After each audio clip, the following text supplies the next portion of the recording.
I'll be reading The Journey Back, Chapter 21, Being Dead. It was Nora who told me I had died. One afternoon when I was behind the barn at the farm hosing out feed buckets, she rode her bike over. I was surprised because she must have got out of school early and come straight over. "Hey," she called out.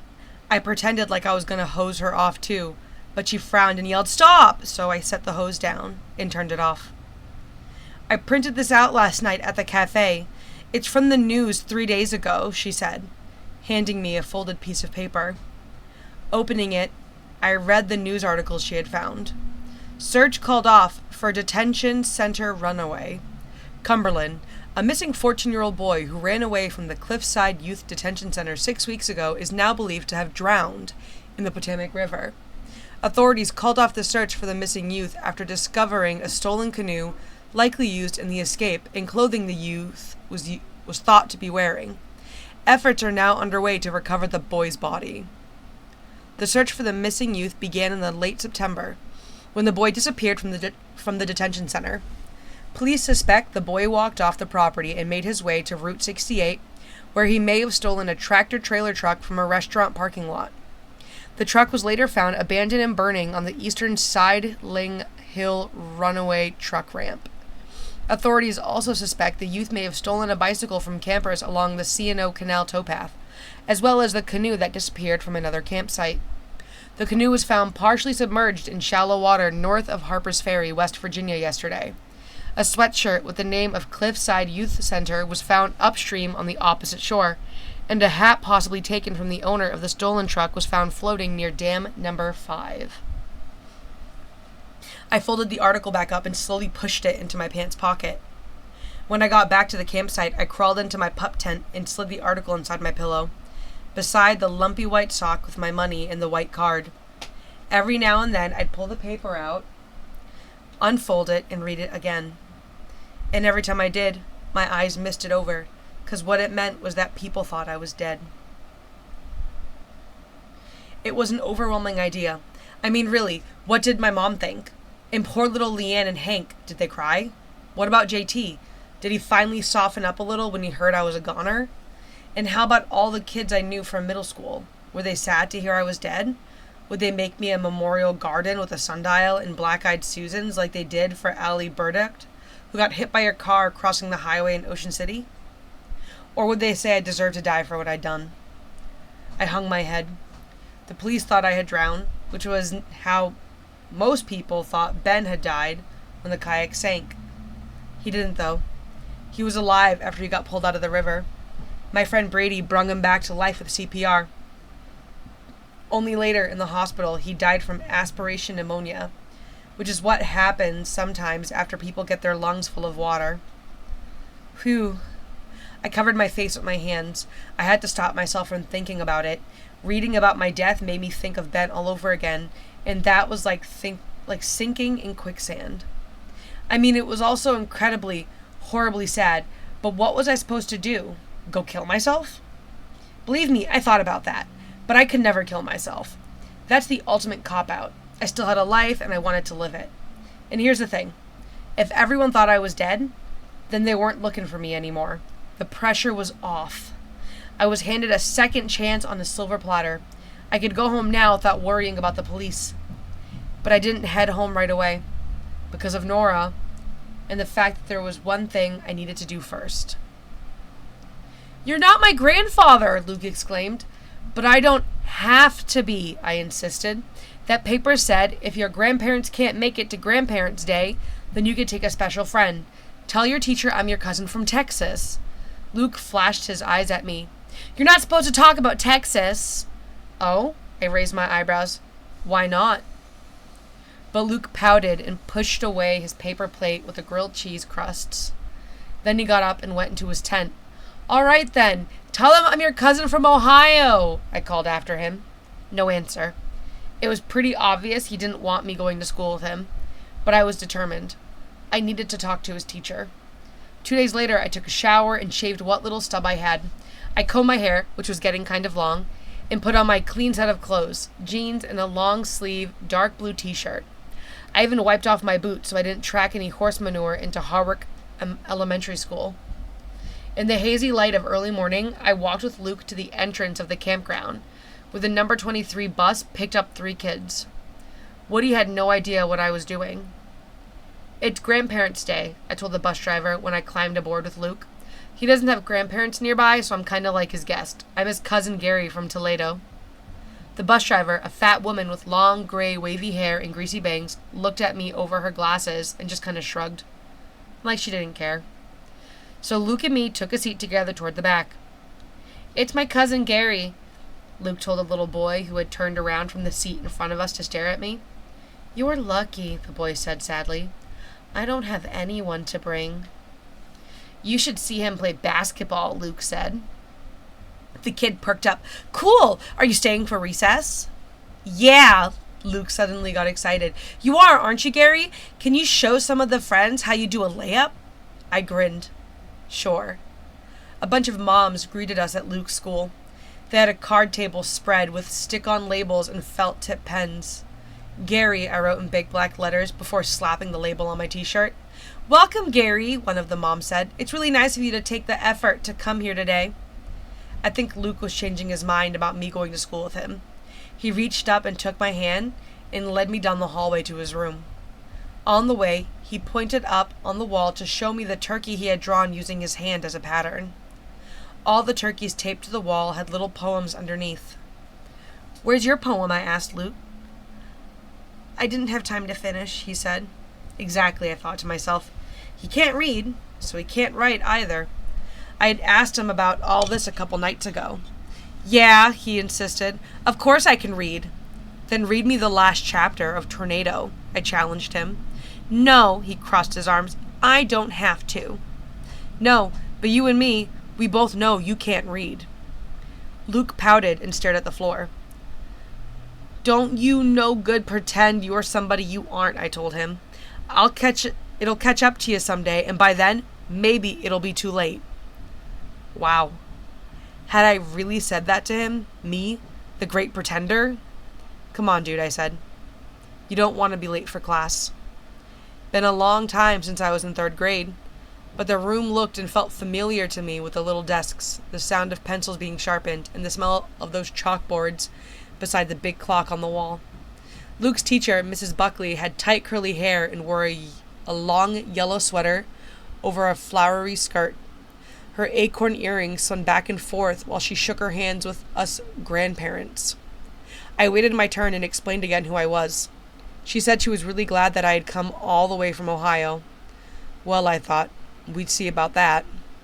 Luke sat at his regular desk while I took a seat in the back with a few older people. We listened to the announcement, then we did the pledge, and while the kids stood and sang a song about Thanksgiving, I tried to rehearse in my head what I was going to say to Mrs. Buckley. I wasn't a lick nervous about talking to that teacher. I figured she'd probably be insulted if some stranger told her one of her students was faking it and didn't know how to read. But I didn't care what she thought because it was Luke I was trying to help. I think that's what being dead did for me. It made me fearless. Like, what did I have to lose? Recess became my opportunity. Us grandparents and special friends were told we could either go out on the playground with the kids or stay behind for coffee and donuts in the teacher's lounge. 2 of the people in my group went outside while the others headed for the donuts. I'll be right there, I told Luke. Get your friends together and try to find a basketball. Meanwhile, I kept an eye on Mrs. Buckley. When the room was empty and she was stacking papers on her desk, I approached and cleared my throat. Oh my, she exclaimed, putting a hand on her chest. Sorry, I said. I didn't mean to scare you. But I wonder if I could tell you something about Luke, my little cousin, while I have the chance. Surely, she said, squinting at my name tag. Have a seat, Gary. So I sat down in the front desk, and she sat behind hers, and I cleared my throat again. I could be wrong, I said, beginning with the words I practice in my head, but I think Luke doesn't know how to read. Really? Her eyes shot up, and she folded her hands on her desk. Really, I said, I think he memorizes lines and tries to fool you. But he did such a great job reading from Tornado. Think back, Mrs. Buckley. Did Luke read the first chapter or 2? Did you hear him read from the middle or the end of the book, like the chapter about the cat or the turtle, maybe? Mrs. Buckley's brows wrinkled. No, she said. I don't think so.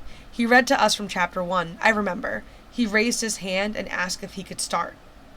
So we had us a talk. Mrs. Buckley promised to do some one-on-one testing and tried to explain how with 35 kids in the class and no teacher aid and all the testing, she couldn't give the kids the individual attention they needed.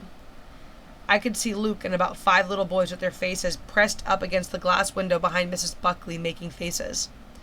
Luke had a basketball in his hands and was throwing it up and down. I gotta go now, I said. Thanks for your time. Mrs. Buckley thanked me and said again how nice it was for me to come all the way from Illinois. I ignored her little blooper and nodded, hoping she'd at least heard me right about Luke. Boy, I hope I did the right thing, but who knew? At least it wasn't a wasted day. I had fun with the kids at recess, and us grandparents and special friends got treated to a nice lunch in the classroom. A couple moms had brought in a whole spread with chicken salad, potato rolls, chips, green jello, and orange frosted cupcakes that I hoped weren't leftovers from a Halloween party, because Halloween was like 3 weeks ago. Damn it, I'm mad, Nora said angrily, settling her hands on her hips. What do you mean you're mad? What at? Her scowl melted into a smile. It's a palindrome. I finally thought of one. I smiled. Ah, you got me. You're right. It is. Friday night, and it was raining cats and dogs.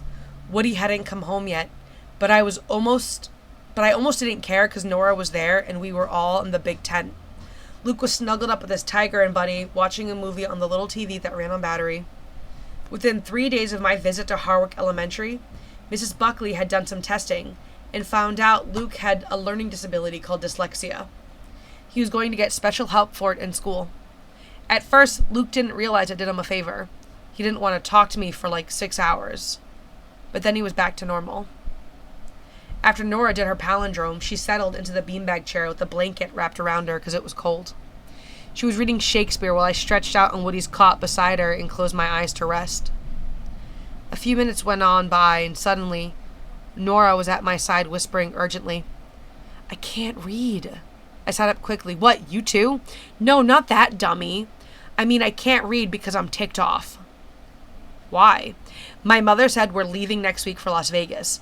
As soon as school lets off for Thanksgiving, we're gone. Just like that. So I get ripped out of school again and have to move with her and her boyfriend who got hired out of one of the casinos. Can you believe it? He's leaving his family. Nora rolled her eyes. Then she imitated her mother in a high voice. Oh, Las Vegas, you'll love it. It's warm year-round. Nora dropped her head. It stinks. I don't want to go. I slid onto the floor and sat cross-legged in front of Nora, then reached over to take her hands. Boy, I don't want you to go either. I hadn't said anything to her, but I was a little bit in love with Nora. I had to be because I thought about her a lot. Her pretty smile, her shiny hair, her soft lips. I knew she was probably too smart for me. She'd be going off to college, but I didn't want any more school after high school. If I didn't join the Marines, then I was going to go get a job driving a truck or woodworking, something outside where I could use my hands. Maybe I wouldn't get rich doing that kind of work, but I'd be doing what I liked and I could save up the way I had here. It being Friday, I added another $120 to my stash of cash and had over $700 in that sock now. Someday I could save up again and buy a house. I'd move Mom and the kids in. It would be nice to have a steady girlfriend, too. Somebody like Nora who I could trust, like a friend. Someone who cared about me. Gently, I pushed a loose strand of her hair off her face and tucked it behind her ear. When she looked up, I saw tears in her eyes. Come with us, she blurted. Mom said you could. She said if you got a job and helped out with food, you could come. We glanced at Luke, but he was into his TV show. Nora whispered, If it doesn't work out with Mom, then you and I could run away together. We could go live with my grandmother. She once said if I got desperate, she'd send me bus money. What? We could just take off. Sometimes that's what I want to do, just take off. When she started crying, I pulled the blanket up around her shoulders, wrapped my arms around her, and held her tight. Luke was faced the other way, but I hoped he didn't turn around and see. But why would your mother want me along? I said softly in her ear. And what if the cops realize I'm not dead? They'll come after all of us, and you'll get in trouble too. Really, Nora, did you think about that? Like, what if they don't find a body? What did you tell me about people who drown? Their bodies always float. Nora pulled back and wiped the tears off her cheek. It depends on the water temperature, she said softly, stopping to sniff. If the river water is really cold like you said it was, it could take a long time. See, Dig, what happens is the body sinks to the bottom, right? She had stopped whispering to explain. She couldn't help herself. She loved showing off all the stuff she knew. It stays there until it starts to decay. Then the gases from the decomposition make the body float again. But if the water's cold, if it's fresh water, then it could take longer because, okay, I put a hand up, because sometimes I had to stop her. The point is that while most bodies float in about 3 days, it could actually take weeks. And it's possible a body might get stuck in the rocks or something and you would never surface. So I could stay dead for a long time. She nodded, then cracked a smile. Your body might never come up. Perfect. I just wish that while I was dead, all the other things didn't have to change so fast.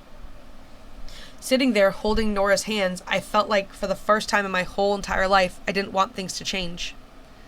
Why? Why do you suppose I felt this way? Was it because for the first time in my life, I was a little bit happy? Again, I thought of how Woody had once said you're either running from something or to something.